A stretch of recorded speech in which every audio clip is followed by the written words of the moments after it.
तीन राज्यों उत्तर प्रदेश, कर्नाटक और हिमाचल प्रदेश में राज्यसभा की 15 सीटों के लिए चुनाव कराए गए थे, जिसके नतीजे भी अब सामने हैं।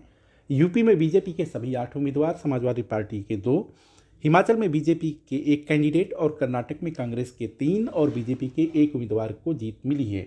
लेकिन चर्चा यूपी और हिमाचल की हो रही है। अब सवाल यह है कि यूपी और हिमाचल की चर्चा के पीछे की वजह क्या है।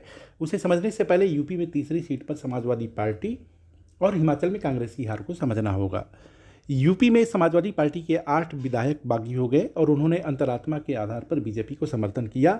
नतीजा यह रहा कि समाजवादी पार्टी के तीसरे उम्मीदवार आलोक रंजन अपना चुनाव हार गए।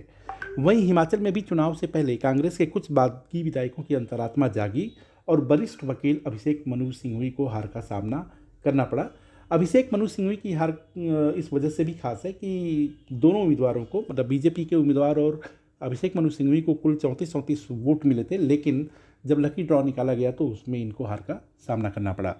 अब एक तरफ जहां बागी विधायक अपने काम को दिल और दिमाग की आवाज़ बता जायज़ ठहरा रहे हैं, वहीं दूसरी तरफ समाजवादी पार्टी और कांग्रेस ने क्रॉस वोटिंग का नाम दिया है।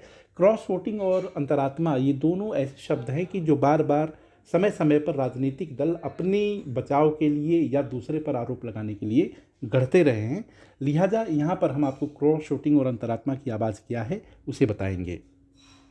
दरअसल राज्यसभा के चुनाव में विधायकों पर व्हिप की व्यवस्था बाध्यकारी नहीं होती है।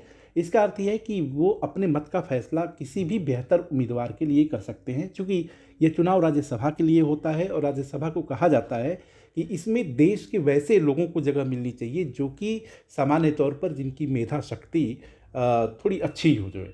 तो लिहाजा इसमें इस तरह की छूट दी गई कि कोई भी किसी भी पार्टी का विधायक अपनी मर्जी के हिसाब से, अपनी पसंद के हिसाब से राज्यसभा के उम्मीदवार का चयन कर सकता है। ऐसी सूरत में विधायक अपनी पार्टी के अलावा किसी और दल के उम्मीदवार पर मुहर लगा सकते हैं। अब स्वाभाविक तौर पर स्थिति ये होती है कि जो विधायक जिस दल के टिकट पर विधान भवन पहुंचा हो वो अपनी पार्टी के साथ ही खड़ा रहे। लेकिन ऐसा देखा गया है कि राज्यसभा के चुनाव में विधायक अंतरात्मा की आवाज़ पर पाला बदलते रहे हैं।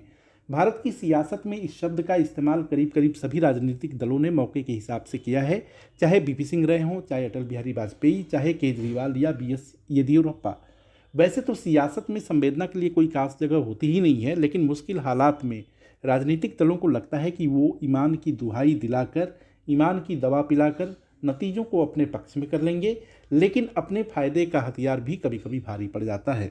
अब जबकि राज्यसभा के चुनावी नतीजे सामने हैं तो समाजवादी पार्टी के राष्ट्रीय अध्यक्ष अखिलेश यादव का कहना है कि हमने तो बागियों की पहचान के लिए ही तीसरे उम्मीदवार को उतारा था। इसका अर्थ यह है कि उनको पहले से पता था कि कुछ विधायक बगावत की राह पर सफर तय कर पार्टी को नुकसान पहुंचा सकते हैं। समाजवादी पार्टी के नेता अब कह रहे हैं कि समय का चक्र घूमता है, बीजेपी जो कर रही है वो सही नहीं है, हम भी आगे कुछ वैसा ही कर सकते हैं। वहीं हिमाचल प्रदेश में जहां एक तरफ कांग्रेस की हार हुई है तो दूसरी तरफ सुक्खू सरकार पर भी खतरा मंडरा रहा है। राज्यसभा के चुनावी नतीजों को देख आप कह सकते हैं कि संख्या बल की लड़ाई में सियासी दल सभी तरह के हथियारों का इस्तेमाल करते हैं, भले ही वो नैतिक या अनैतिक ही क्यों ना हो।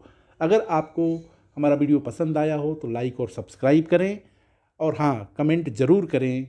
देखते रहिए इंडिया अड्डा।